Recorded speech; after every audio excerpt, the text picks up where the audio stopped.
Hello and welcome. I'm Cassidy Cash, and this is episode 154 of That Shakespeare Life. If you're new here, I'm Cassidy Cash. I'm the host of That Shakespeare Life, the podcast and web series that takes you behind the curtain and into the real life and history of William Shakespeare. If you like real history and tangible things like fashion dolls and 16th century puppets from today's episode, then please hit like and subscribe because we're here every Monday with even more Shakespeare.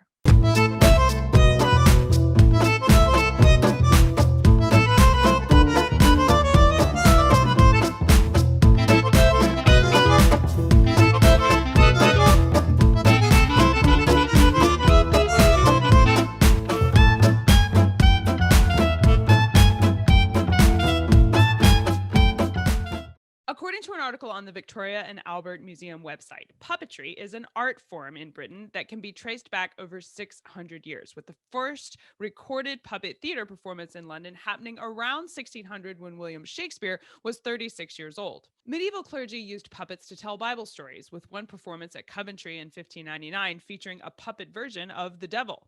When theaters like Shakespeare's Globe were closed due to plague, puppet theaters were still allowed to remain open, often traveling the country with puppet performances in tow to entertain all around Britain.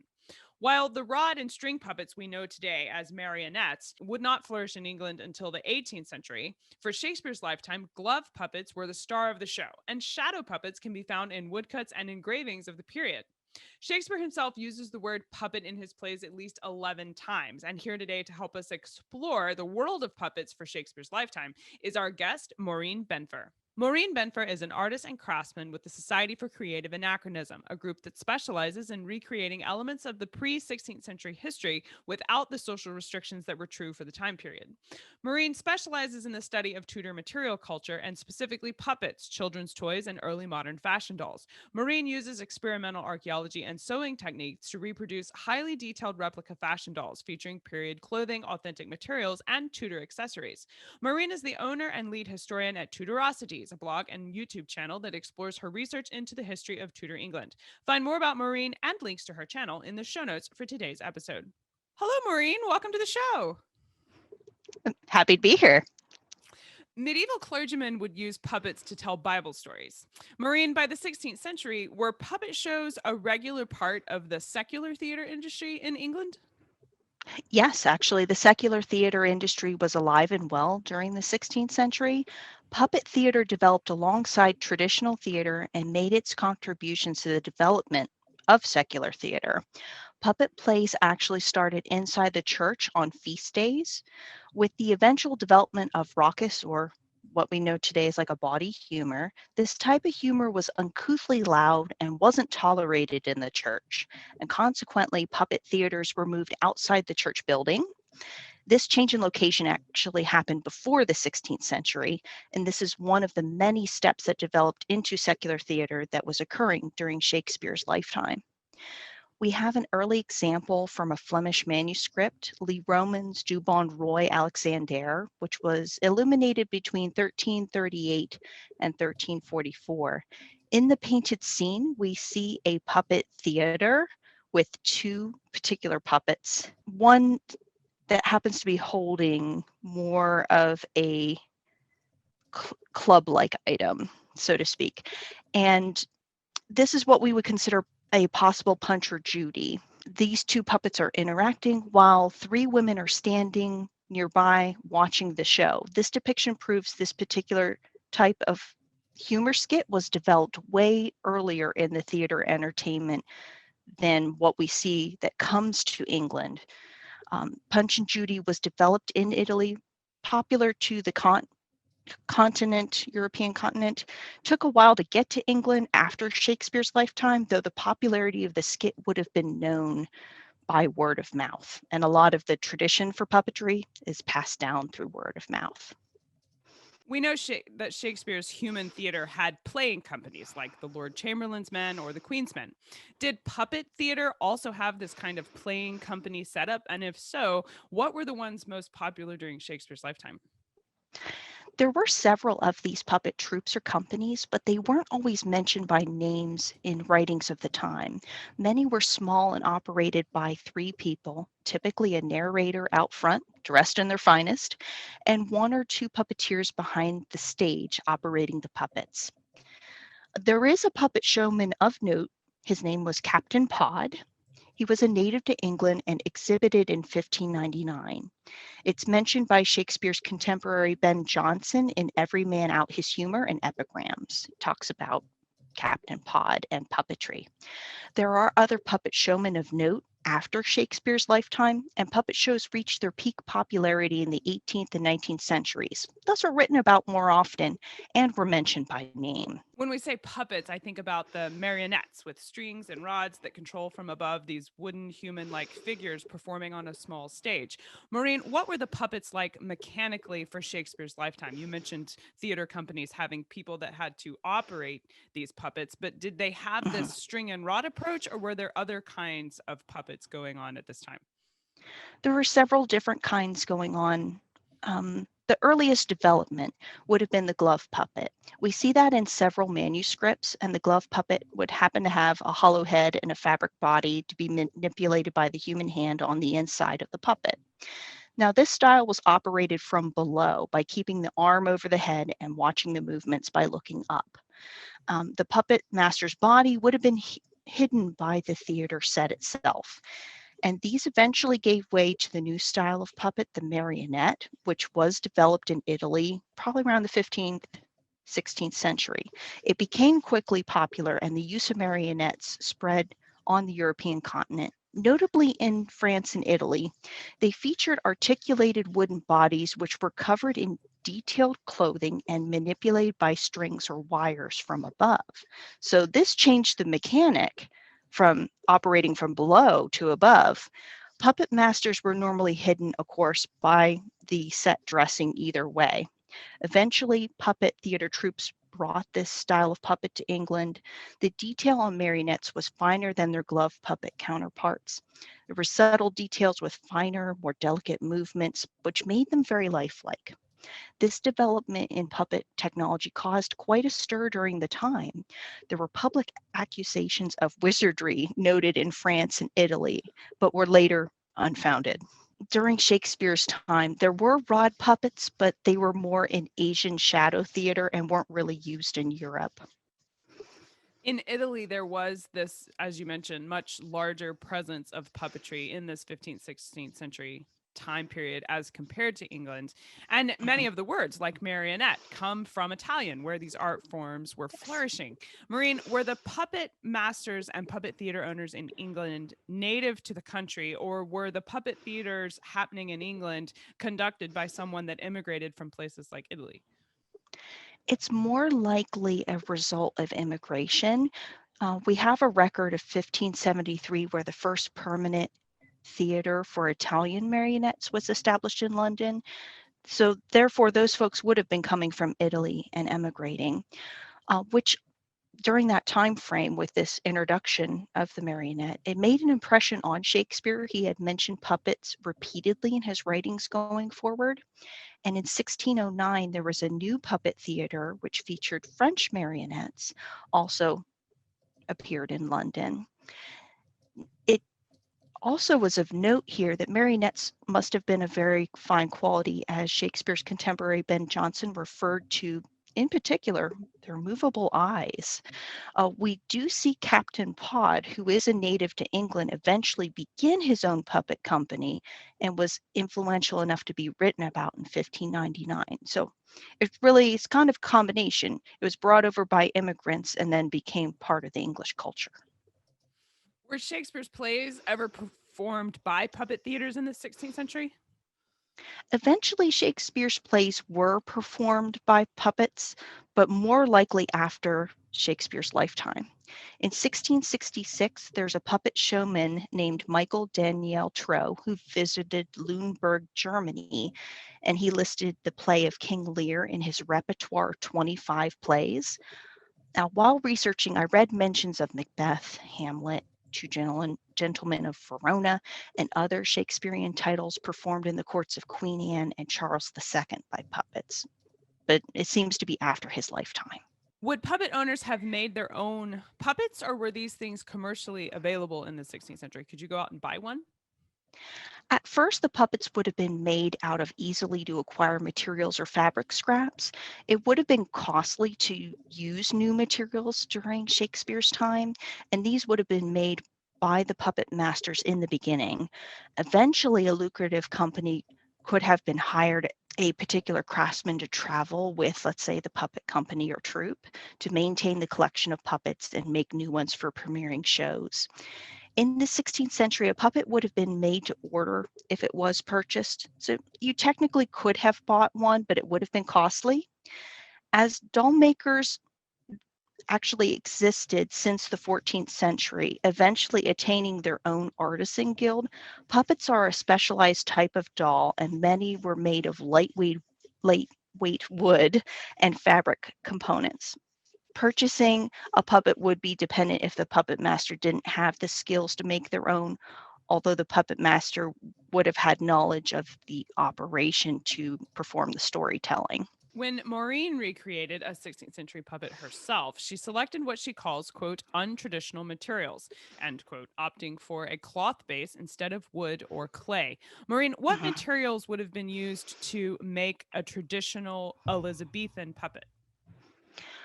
Wood would have been the most common material, especially linden, a very lightweight and easy to carve wood, followed by clay.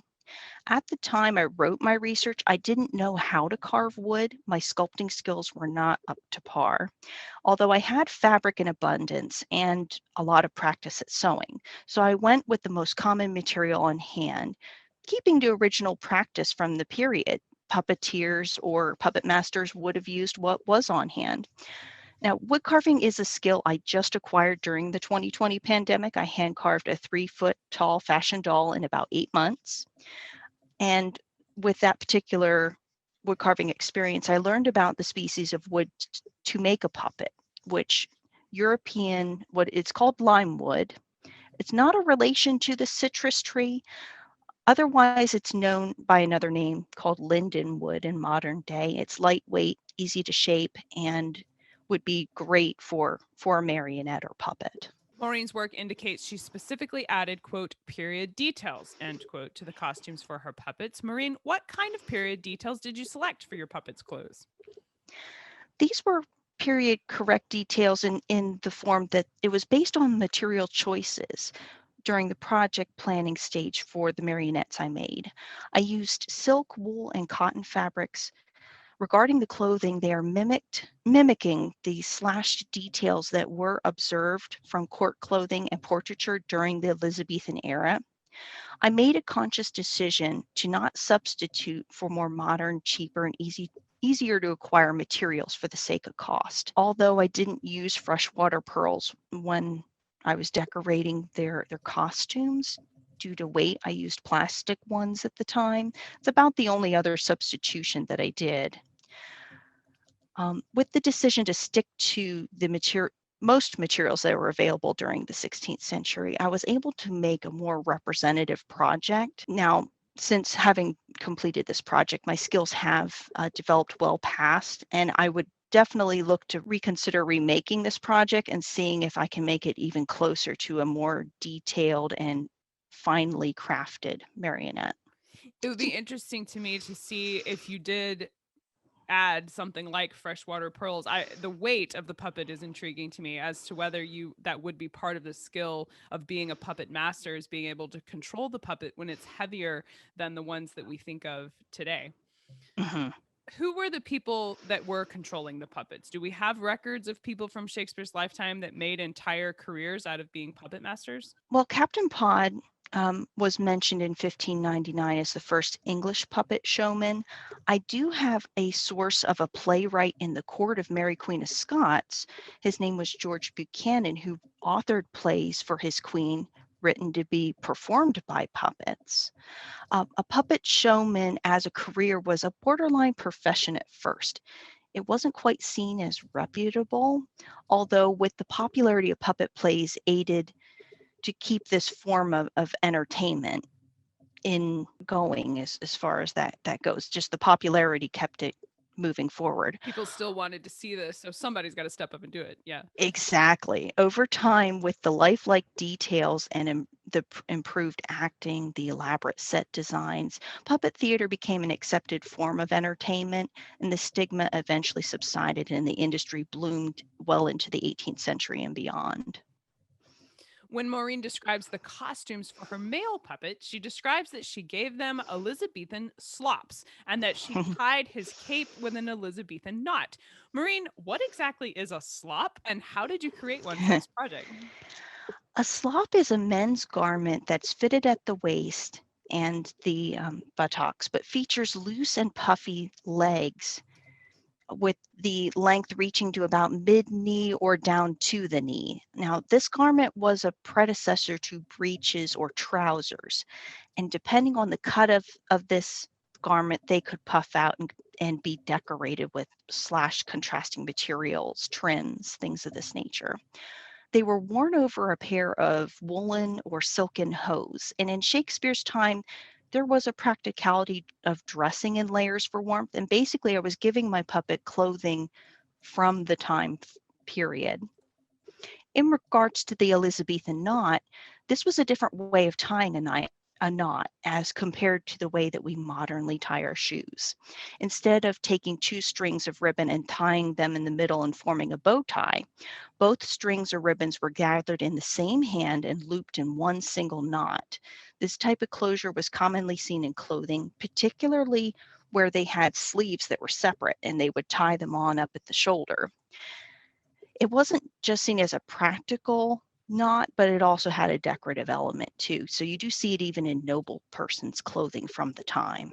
This is so fascinating. The whole world of puppets and the idea of being able to recreate them. You've got me wanting to go and like make my own puppet now, though I'm not even sure I could accomplish that. Looking at what you've been able to create, it looks really impressive. I know we would love to learn more about puppets. What are some of your favorite books or resources you can recommend that we check out? Maybe some that you use to put your puppets together. Of course. My main source is a book called Dolls and Puppets by Max Bowen. It's an older book, but it's jam-packed with information. It's also referenced in many other source books on the topic of dolls and puppets. So I keep running into it regularly during my research. Another one that's really great is called Toys by Antonia Fraser. It's a very broad book, but it does have an excellent section on puppets and how they developed and what they were made from. And for more English specific source, there's a book called English Dolls, Effigies, and Puppets by Alice K. Early. It also has a lot of useful information. It does cross-reference with Max Bowen's research as well. But by far, my favorite resource is a research paper written by Edinburgh Castle Research called The Dolls of Mary Queen of Scots, written by Dr. Michael Pierce. It's a research paper, but it gives some revealing information on how the affluent used dolls and puppets at court, and this particular research is available online and free to download. Awesome. We'll make sure to link to these books as well as that research paper in the show notes for today's episode. So make sure you go there to find those. Now, Maureen, we ask everyone this next question here at That Shakespeare Life, and that's what's the one book you would take with you on a deserted island? My friends in England tell me I'm supposed to allow you the complete works of Shakespeare and a copy of the Bible. So your choice would be in addition to those. This was actually more challenging than it appears. I really had to think about this one. I'm a utilitarian type of person, and I enjoy well-made tools. So I'd want a book on survival skills so I could make tools and use the resources on the island to live. And I know I would have some entertainment because I would have Shakespeare's collective works plus the Bible for leisure and inspiration. That's excellent selection. You would be well set up on your deserted island with that choice. So, what's next for you? What are you working on now that you're excited about? Are you building more puppets? I'm working on a few different things. A long-term goal of mine is actually to write a book about fashion dolls from about 1100 to 1700. While I was researching the topic, there seems to be a gap in the research. You run into a lot about dolls after 1700. So dolls from colonial times and dolls from Victorian times, but you're not running into very much about medieval dolls. And a lot of the research that I cited before is from the 50s, 60s, and 70s. So it'd be nice to refresh the information and add in some new information as well. And I've been researching this particular topic for a couple decades now, so that's also be nice to add in bits that I have found as well. And recently I completed a hand carved, hand painted, hand sewn 3-foot fashion doll within 8 months. At this time, I'm making more clothing for her, fixing some of my tutor clothing for the Society for Creative Anachronism. Events are unfortunately still postponed well into 2021, but that's what I'm up to right now. Well, we are sharing the video version of this podcast episode on our YouTube channel, and I see your 3-foot doll there in the background on our Zoom call. And I'm wondering if Right there. yes, I was wondering if she might could come forward and visit with us. Can she, or does she have to stay put? It might take me a few minutes to get her over here, but I could certainly bring her over. I know. I I have. just personally would love to see her and be able to share that if you're okay bringing her I'm over. perfectly fine with that. I have a little Oh, stand she's over here, so beautiful. I'm She was going to beautiful just. far away, but she's even prettier up close. That's amazing. And you handmade all of this? Yes. That's incredible. So walk us through her. Let's just start at her forehead and go down here. What is she made out of? Is she wooden? She is wooden. Okay. Her face, hands, and feet underneath are all the linden lightweight wood that I had mentioned. And then her body's made of cork. What my idea was with her is that if I'm going to be making clothing for her, was to go ahead and make this pinnable. Okay. Pins were used, pins and hook and eyes for women's clothing were used, buttons not so much. So I wanted to be able to pin into the clothing, but also into her if I needed to. Now, does she have the Elizabethan knots up there on her shoulders attaching that, or is I that pinned together? In this case, she doesn't have really any of the Elizabethan knots like I had mentioned on her or mentioned about the marionettes that I had made. But if this sleeve was detachable right here, then that could be used to hold the To sleeve. fasten it back. So that's what that's. Correct. Now, did you carve her face yourself? Yes. That's Yes. incredible. That's beautiful. Wow. Oh, thank you very much. And how did you attach her hair? Is that? It's glued. Oh, wow. Okay. So I used linen fabric on the bottom, used glue and formed it to the head. But what I did is I covered her wooden face to protect it with saran wrap. So then the glue dried, it formed to the shape of her head, was able to take the saran wrap off and then have what they call a wig cap. So once that wig cap was secured, then I was able to stitch the hair to it. So technically her wig could be removable, but I just glued it down because I wasn't planning on doing anything with changing her wig or doing anything like that. But I do have where her hands and her head, they can be removed. Oh. Okay. To make it easier to dress her, because it's not like dressing a toddler. So she has a lot more layers, and that whole outfit there is very intricate. Is this Yep. is now what time period is she wearing there? Is this an outfit that would have been seen during Shakespeare's lifetime, or is this after him? This is 1572. I based this on a portrait from Elizabeth Leighton, her portrait from 1572. I'm very impressed. Thank you so much for sharing her with us and letting us get to meet her. This is impressive work. Thank you, Maureen Benfer, so much for being here and talking with us about 16th century puppets. As always, the show notes are where it's at for each episode. They are packed with images, archival woodcuts, and all of the visual portions of the episode that you can see right inside the show notes. We also include links to recommended resources. So if you want to explore this topic further, we list a whole group of books that you can use to do that. And new on That Shakespeare Life, we now have a coordinating history guide for each episode, which means there is a free ebook you can download on 16th century puppets right from the show notes of today's episode. That ebook is connected to a complete lesson pack that's available for purchase in That Shakespeare shop that includes things like worksheets, word searches, writing prompts, and more, so you can take the topic from today's podcast episode and easily use it in your classroom.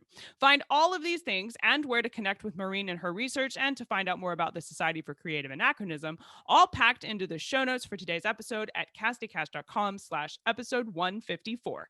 That's CassidyCash.com/EP154.